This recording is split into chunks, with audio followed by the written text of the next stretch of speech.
Hello, everybody. Scott Golden here with the Mid-South Wrestling Review Series for the 9th of October 1982, and we are fast approaching the end of 1982. Been a heck of a year in Mid-South. Mid-South, one of my favorite territories for the fact that they actually concentrate on this thing called professional wrestling and in-ring action. So much unlike talent or situations today. But anyway, as we move forward into the um, 9th of October. The goal is to have all of 1982 up today and 83 done by next middle of next week. So hopefully you'll join us for that journey and enjoy the journey with us. Ted Dibiase and Mr. Wrestling 2 are the opening contest here on this particular week of television. And again, DiBiase is your North American champion. He's a guy who really has been quite a pretty big deal. And also, I mean, you kind of see they lock up pretty quickly from the beginning. Double underhook and monkey flip. Wrestling 2, obviously a big deal in Georgia, and DiBiase has come from Georgia in '81. Had a bit of a run with the Freebirds. Cheap shots by DiBiase. Hip tosses and takeovers. Of course, the knee lift from Wrestling 2 is what DiBiase needs to watch for. DiBiase is still your North American champion.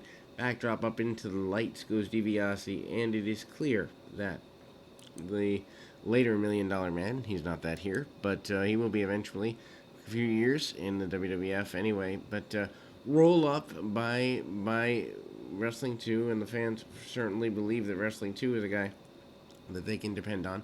Jim Duggan runs in and goes right at Wrestling 2. Duggan and DiBiase lay 2 out pretty aggressively for the next couple of minutes.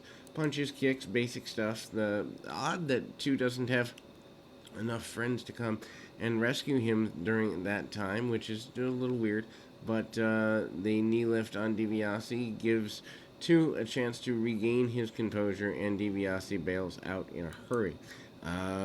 We move on to the Mongolian Stomper versus Mike Bond. Stomper again managed by Skandor Akbar. Akbar seems to be the only manager running through this particular part of the area, and or at least in this era, anyway. Punches, kicks, and basic stuff by the Stomper. Stomper mainly known for his time in Canada, although he has been all over the country and all over the world. Sends Bond into the buckle, and Stomper is living up to his name, stomping his opponent into the canvas, and kind of we see he basically does keep a brawler's style for the next little while, and for quite a bit here. Relatively short match. Bond does manage to come back a little bit, few forearms. He stays aggressive and assertive enough that he continues to be, a decent adversary for anybody who wants to be that. But anyway, we see some kicks and basic stuff by the Stomper. Stomper tries to eliminate his opponent as quickly and assertively as possible. Tries to get him handled in quick order, and a modified sleeper, and the Stomper gets a victory. We move on to grappler number 2, which is Tony Anthony, who later has success in the Tennessee area. I think that's actually where he's from. Of course, he's under a mask, so we don't know his true identity. Grappler number 1 in there with him. He's in there with Buck Robley. Robley, if someone can explain to me in the comments where he has long-term value to any promotion, please do. I don't get it. Very slow match, front face lock. They get a couple of minutes out of it. Robley with some ride time on the front face lock, and the grapplers try to do some switching and fight on the outside. Robley manages to control the majority of the match. Arm drags, arm locks, and takeovers, and the like. Mike Sharp makes his way down because of the interference of the other grappler, and Sharp manages to align himself with Robley. I don't know that that's a step forward for his career, but anyway. Match remains a brawl when Robley is in control. And And then we see finally a finish to the contest as Buck Robley sends his opponent in, goes for and locks in a sleeper hold and gets a victory there. And the other grappler is less than happy with that situation. Ted Dibiase and Jim Duggan versus Murdoch and Sharp. Dick Murdoch and Mike Sharp. An odd team, to say the very least. But Duggan and Dibiase have been developing a friendship for quite a while. Duggan eventually, before the close of the year, picks up a singles championship of his own, but we'll get there when we get there. Duggan has been a pretty major force in Mid-South for the last few months, and his alignment with Dibiase only furthers his involvement. Murdoch and Duggan are go at it early. The team of Dibiase and Duggan cut the ring off. Dibiase with the body slam up and over on Murdoch. Murdoch with a hip toss and continues to brawl with Dibiase. Dibiase bails out relatively in a hurry, and we go back to Duggan. And Duggan and Sharp seem to square off. I've seen many Jim Duggan and Mike Sharp squash matches, but that's not this here in 1982. Sharp portrayed as much more than an enhancement talent here, and Duggan manages to use more of a brawling style, although Sharp fires back with him for quite a bit. Murdoch comes back in and Dibiase comes back in. They square up. Odd that they would have matches with each other because of Dibiase's tie to the Texas territory as far as breaking into the sport, and that is a major thing. And again, I love the territory because it is mainly wrestling related. No promo is without purpose, which is a good thing. Roll up and a sunset flip, double tag off Dibiase. Dibiase tags Duggan and Sharp back in for Murdoch's team. A single leg by Sharp, and he tries to kick Duggan in the groin area. That doesn't go very well for him. Sharp protected here for the next few minutes. Ducks the head on a back body drop attempt, and Duggan comes back up with an armbar of his own. Dibiase cut off the ring on Sharp for a bit, and then the match continues. Good tag psychology. If you are an independent wrestler who enjoys tag teams, this is a match to watch, and proof that you don't need to have 4 stars in the ring to have a good tag team match. Not that, per se, Murdoch isn't a star, but I think a lot of people for the 80s era would not consider Sharp a star, but he rises to the occasion of being one. Back to Dibiase and Murdoch. Murdoch with a crossbody, 2 count, and gets a near victory there, but doesn't. Just barely.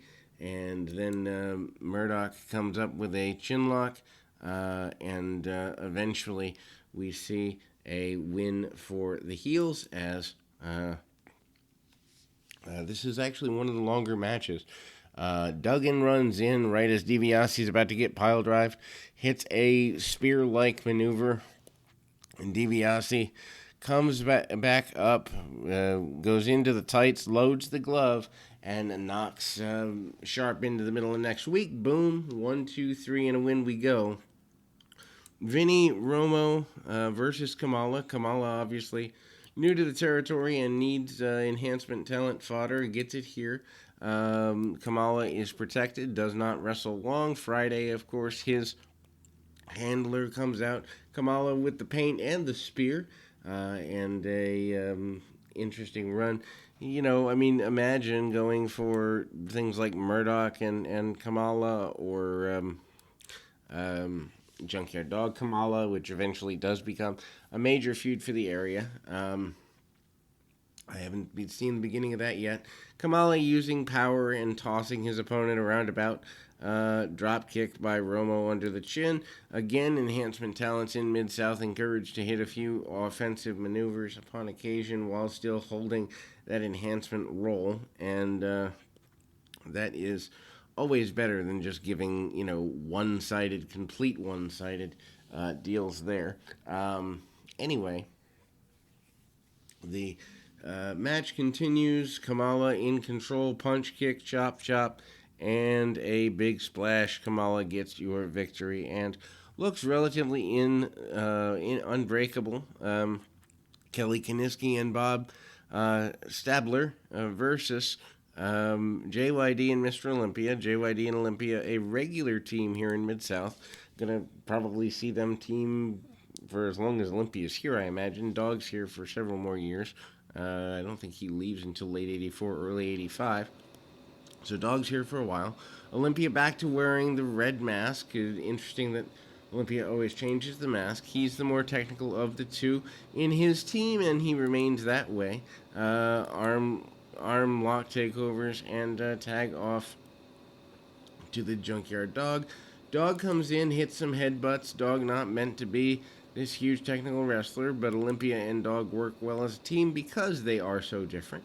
Irish whip by Olympia, and the one of the enhancement talents heads for lower ground in a hurry, takes a big body slam, thump slam by the Dog, and a 3 count is the result there. Tim Horner and Jesse Barr are your closing match of the day, and they are given about 6 minutes here. They probably run out of time, if I remember correctly, but Tim Horner, a relative newcomer, still trying to find his way. I actually like guys when they're trying to find their way because it's always interesting to see how a guy develops. And if you watch a guy's career, which is one of the reasons I like this series, is because you can watch a guy's career develop over several months or years across several territories and kind of get a impact on their career when you're looking at like Hall of Fame and stuff like that.